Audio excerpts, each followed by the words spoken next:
नमस्कार। परिसीमन बड़े ही महत्वपूर्ण रूप से इसके ऊपर चर्चा चल रही है, जिसके अंदर दक्षिण और उत्तर भारत के अंदर एक विशेष टकराव दिखाई भी दे रहा है।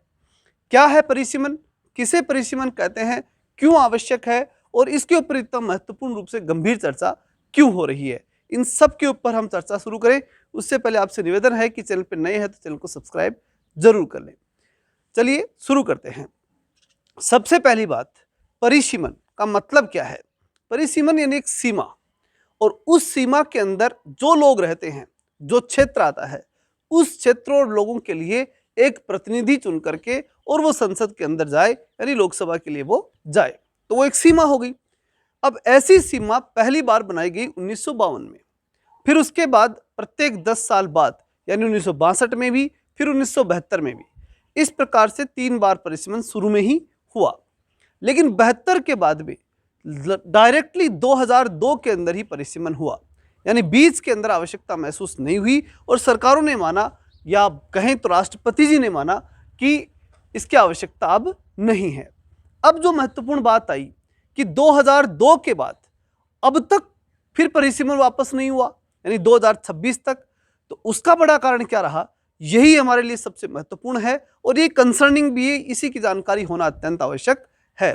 तो देखिए 2002 के अंदर एक बात कही गई कि अब जो है वो परिसीमन हम 2026 से पहले नहीं करेंगे, यानी 2026 तक ये सब कुछ यथावत चलेगा। इसका एक बड़ा कारण ये कहा गया कि जनसंख्या नियंत्रण करने के लिए, यानी कि अगर हम परिसीमन नहीं करेंगे तो इसके ऊपर काम किया जा सकेगा, किसके ऊपर, जनसंख्या नियंत्रण के ऊपर। क्योंकि अगर हम जनसंख्या नियंत्रण की बात कहते रह जाएंगे और अगर परिसीमन हर साल करते रहेंगे तो लोग, जो नेता लोग हैं, जो बाकी जनप्रतिनिधि हैं, वो अपने मौके को देख करके और वो चाहेंगे कि अपने क्षेत्र में जनसंख्या नियंत्रण जैसा कोई कार्य न हो। तो इसके लिए जो है वो इस बात को पूरी तरह ध्यान में रखते हुए रखा गया कि 2026 से पहले कोई परिसीमन हम नहीं करेंगे।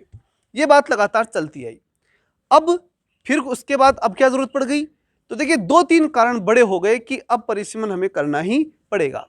पहली बात कि 2002 में ही हमने डिसाइड कर लिया था कि 2026 में परिसीमन होगा, तो अब ये बात तो होनी है कि 2026 में जब जनगणना होगी उसके बाद परिसीमन होगा, क्योंकि परिसीमन का नियम है, जनगणना होगी तो परिसीमन होगा, ये एक नियम होता है। लेकिन उस समय 2002 में डिसाइड कर लिया था कि अब चाहे जनगणना कितनी हो, 2026 से पहले परिसीमन नहीं करेंगे, कानून उस समय बन चुका था। अब महत्वपूर्ण बात आती है कि भाई 2026 भी आ गई, जनगणना भी होनी है क्योंकि वो भी नहीं हो पाई थी, और तीसरी बात 33% जो महिलाओं को आरक्षण की बात थी वो भी अब होनी है, और महिलाओं को आरक्षण भी तभी दिया जा सकता है जब जनगणना के बाद परिसीमन किया जाए, उसके अलावा कोई तरीका नहीं है। ये बात हमने जब महिलाओं का जो आरक्षण दिया था और उसके लिए संशोधन पारित किया गया था लोकसभा में, उस समय भी ये बात रख दी गई थी कि अब जो 26 के बाद में जनगणना कराएंगे और जनगणना करके परिसीमन करेंगे और उसके बाद महिला आरक्षण लागू कर दिया जाएगा। ये बात उस समय संशोधन में ही कह दी गई थी। तो अब प्रश्न उठता है कि जब ये बात तय ही थी कि 2026 के बाद जनगणना होगी और परिसीमन होगा ही होगा, तो फिर विवाद किस बात का है।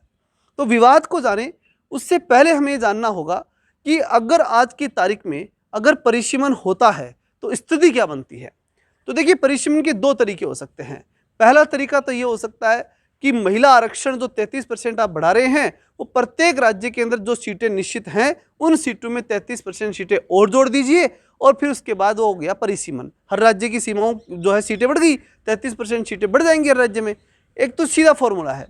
दूसरा तरीका ये है कि हर राज्य की जनसंख्या देखी जाए, क्योंकि देखिए प्रत्येक राज्य में जनसंख्या किसी में ज़्यादा बढ़ी है तो किसी में कम बढ़ी है, तो जनसंख्या जितनी बढ़ी उस अनुपात में सीटें बढ़ाई जाए और फिर उसके बाद 33% आरक्षण महिलाओं को दिया जाए। ये दूसरा तरीका हो सकता है। तो इन दोनों तरीकों के ऊपर सरकार विचार कर रही है।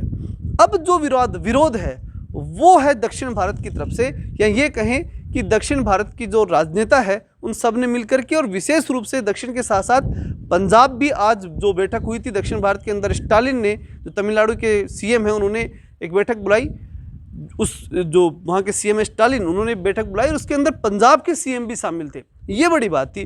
अब आप कहेंगे कि सर पंजाब के सीएम शामिल हैं, इसका मतलब ये दक्षिण भारत का अकेले का मामला नहीं है। तो मामला क्या है पूरा उसको समझना पड़ेगा। देखिए मूल रूप से मामला ये है कि 2002 में यह तय हुआ था कि जनसंख्या नियंत्रण करने के लिए हम ये कार्य कर रहे हैं। तो इसका मतलब ये हुआ कि जिन जिन राज्यों ने जनसंख्या नियंत्रण की वहां जनसंख्या कम बढ़ी, और जहां जनसंख्या नियंत्रण नहीं हुआ तो वहां जनसंख्या ज्यादा बढ़ी। अब आप करेंगे परिसीमन, वो किसके आधार पर करेंगे? जनसंख्या के आधार पर। मतलब जिस राज्य में जनसंख्या ज्यादा बढ़ी वहां पर आप सीटें ज्यादा बढ़ा देंगे, और जिन राज्यों में जनसंख्या कम बढ़ी वहां सीटें आप कम बढ़ाएंगे।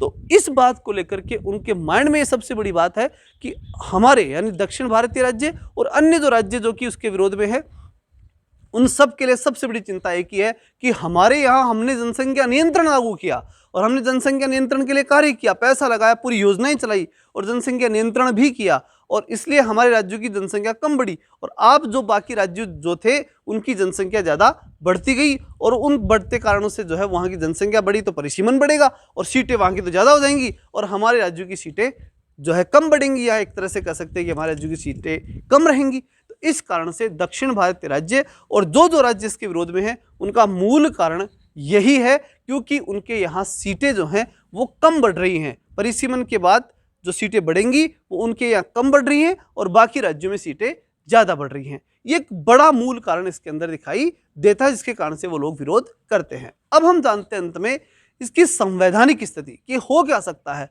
और हो क्या रहा है।